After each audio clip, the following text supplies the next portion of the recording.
Poser une question d'ailleurs, Monsieur Stoléru. Est-il exact que vous ayez la double nationalité?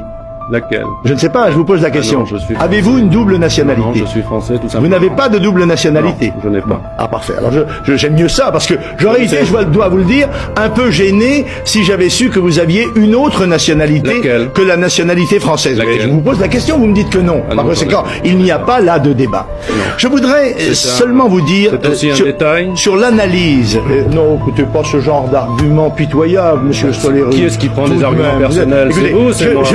je vous pose la question, vous êtes un ministre français, on a le droit de savoir qui vous êtes, tout de même. Française, Écoutez, je pense que c'est normal. Je vais vous dire une chose, l'immigration... Excusez-moi d'intervenir, je crois qu'il faut que les choses soient claires parce que vous avez un langage un peu codé. Monsieur Stoléru, vous êtes juif ou non? Ah, c'est pas une nationalité, enfin, sauf... Et je pense que Monsieur Le Pen faisait peut-être allusion à la possibilité que vous ayez une double nationalité israélienne et française. Oui, c'était la question que je lui posais, mais parce qu'on m'a dit ça, mais j'en sais rien. Moi, je ne crois pas ce qu'on me dit systématiquement, et je crois à la loyauté de Monsieur Stoléru. C'est gentil de votre part, Monsieur Le Pen, Voilà. c'est vraiment très gentil. Très bien. Jusqu'à Mais- présent, juif est une religion. Non, mais c'est pas moi je ne vous ai pas parlé des Ça peut juifs, devenir, je ne mais vous ai bon. pas parlé des juifs, je sais que vous êtes président de la Chambre de commerce franco-israélienne, Je le sais, mais je le sais, comme je on m'avait dit que vous démissionné étiez en en gouvernement. même temps, pardon, comme Je vous m'avez l'ai dit que fait, vous j'en ai étiez en même démissionné en entrant au gouvernement. laissez-moi parler, comme on m'avait dit que vous étiez en même temps de nationalité israélienne, je vous posais la question, mais puisque vous dites que vous ne l'êtes pas, j'accepte cette affirmation. Eh ben, voilà. Vous êtes député UDI de la 8e circonscription des Français de l'étranger.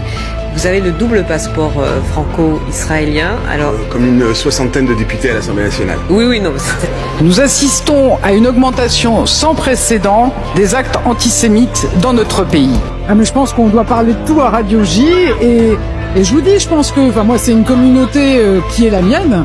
Ah oui, Et voilà, c'est la vôtre. c'est la mienne. Quel est votre sentiment à vous personnel parce que pensez-vous donc, comme 88% de vos cadres, que les Juifs aient trop de pouvoir en France aujourd'hui? C'est une question à laquelle ils ont répondu là encore massivement. Alors vous-même, comment vous réagissez à ça? Ça dépend dans quel domaine. Que les Juifs aient beaucoup de pouvoir dans la presse, comme les Bretons en ont dans la marine et les Corses dans les douanes, ça ne me paraît pas d'un peu discutable. Et que les gens du Front National, qui sont aperçus qu'un certain nombre de lobbies juifs, comme celui de Monsieur Kahn, leur ait fait en quelque sorte une persécution systématique, ils ont l'impression d'en voir beaucoup. Par exemple, la profession de journaliste. Et imagine-t-on que dans cette profession, est-ce qu'il serait raisonnable de tenir une comptabilité précise du nombre de personnes en fonction de leur confession religieuse?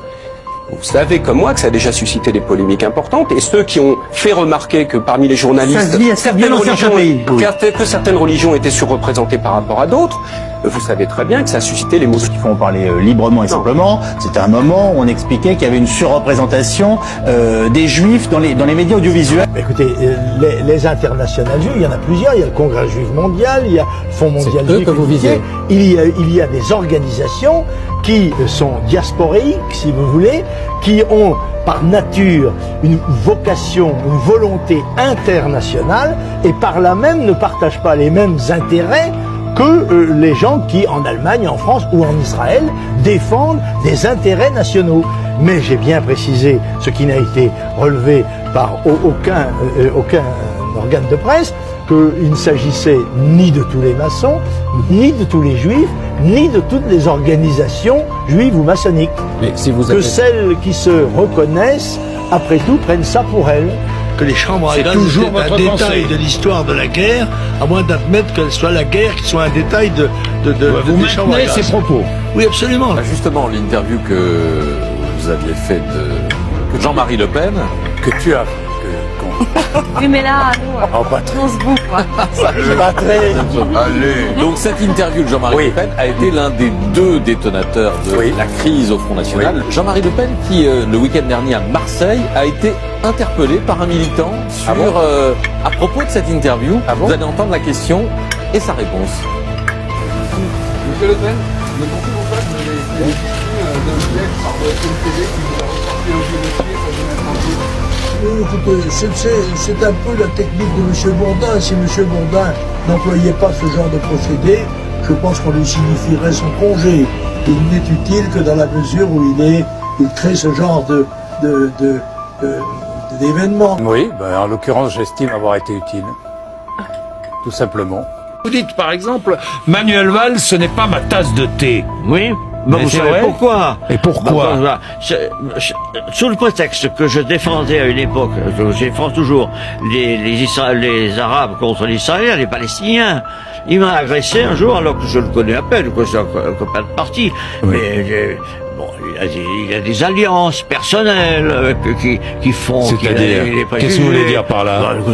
Chacun sait qu'il est marié avec quelqu'un qui est quelqu'un de très bien, je dirais, oui. Et qui a de l'influence sur lui. Moi, j'ai connu... Une influence quoi? Laquelle? Qu'est-ce que vous voulez dire, Laurent Dumas? Je vais vous dire. Il est sous influence juive? Ah, ça, probablement. Et moi, je ne porte aucun jugement. Si, lorsque je dis vous employez l'expression. Roland Dumas, mais parce que. Et vous employez l'expression. Mais pourquoi je l'emploie? Et quand Roland Dumas acquiesce à votre formule, vous changez de, vous acquiescez, enfin vous. Non, j'acquiesce pas. Non, vous acquiescez pas, mais vous souriez d'un air entendu et vous passez à un autre sujet. Donc je souris pas d'un air entendu.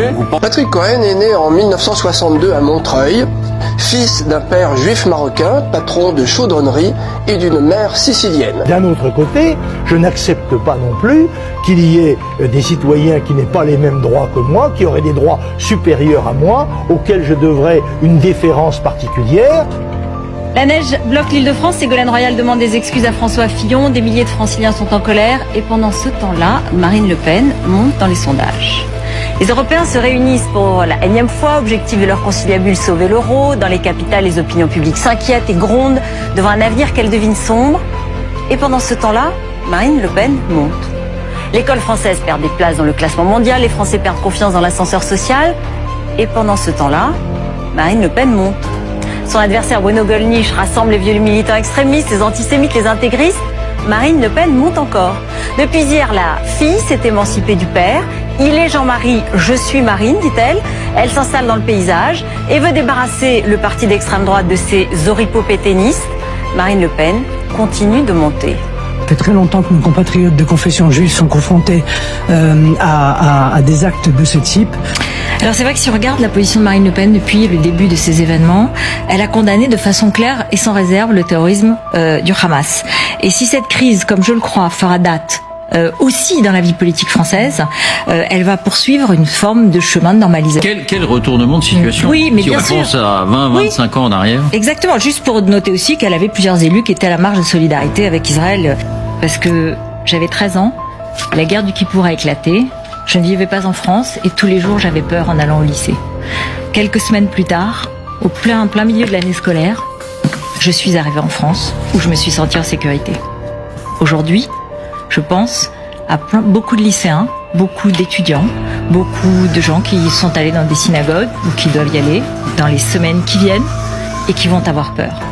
Ruth grandit au Maroc dans une famille juive traditionnelle implantée depuis plusieurs générations.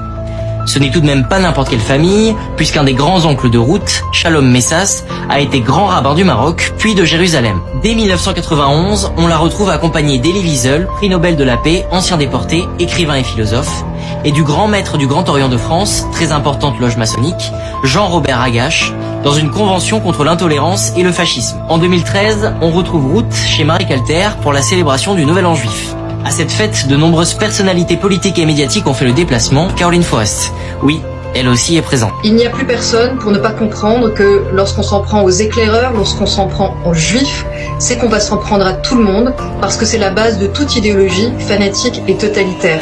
Caroline fait partie de groupes influents en France. Elle est proche notamment des réseaux laïcs et francs-maçons. Elle donna plusieurs conférences au Grand Orient de France lors de tenues blanches. Elle côtoie d'éminentes personnalités comme Bernard-Henri Lévy. Et je crois que rien n'est plus étranger au texte juif que cette idée d'une nation privilégiée. Marie Calter, chez lequel elle aura l'occasion de fêter le Nouvel An Juif. Mon anniversaire à Israël, bien entendu. C'est notre anniversaire à tous. En compagnie, entre autres, de Jean-Marc Ayrault, ministre de l'époque, et Christiane Taubira, et aussi de Patrick Luckmann, son avocat condamné pour violence conjugale. Je ne m'exprime jamais en tant que juif, autrement que par des gestes rituels qui relèvent de l'intime.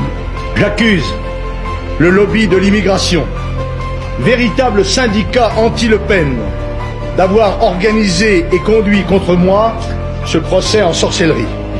Et je trouve d'ailleurs très étonnant que le Hamas continue d'envoyer sur des terrains vagues des missiles qui n'ont aucune efficacité.